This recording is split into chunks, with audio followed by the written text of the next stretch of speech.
Coca-Cola's exhibit on the Olympic grounds in Beijing features giant Coke bottles with artwork representing the different provinces of China. Coca-Cola is one of a dozen international corporations that paid nearly $100 million each to be primary sponsors for these games. These companies will also pay a large portion of the estimated $6 billion that will be spent on advertising worldwide during the games. Their Olympic goal is simple: to make money by selling more products in China and around the world.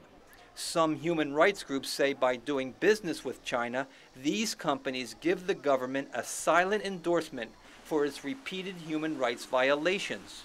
Many international Olympic spectators like Blair Whitmarsh from Canada say sponsoring the Olympics does not make corporations complicit with China's policies. Yeah, I think it's a good question. I think, I mean, the Olympic Games attempts to be non-political, and so I think I sort of see it through non-political lens. It's a way that we fund the Games and allow us to have the biggest athletic competition and therefore the greatest party on the earth. To coincide with the start of the Olympics, McDonald's opened its largest restaurant in the world right in the heart of Beijing's main Olympic venue complex.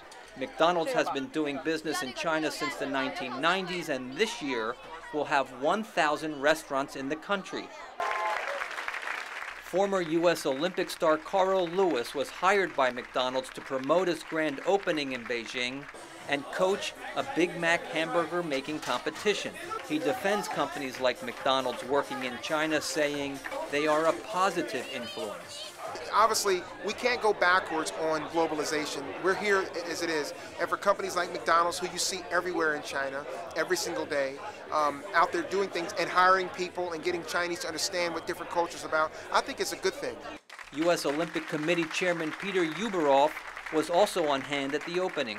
He organized the first privately financed Olympics in Los Angeles in 1984 and says the Olympics and its sponsors offer countries like China incentives to conform to international standards. But I think that when you open up a country behaves differently.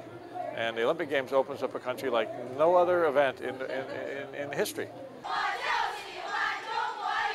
Ueberroth says helping fund the Olympics in China through corporate sponsors is more likely to bring about change than boycotting the event. Brian Padden, VOA News, Beijing.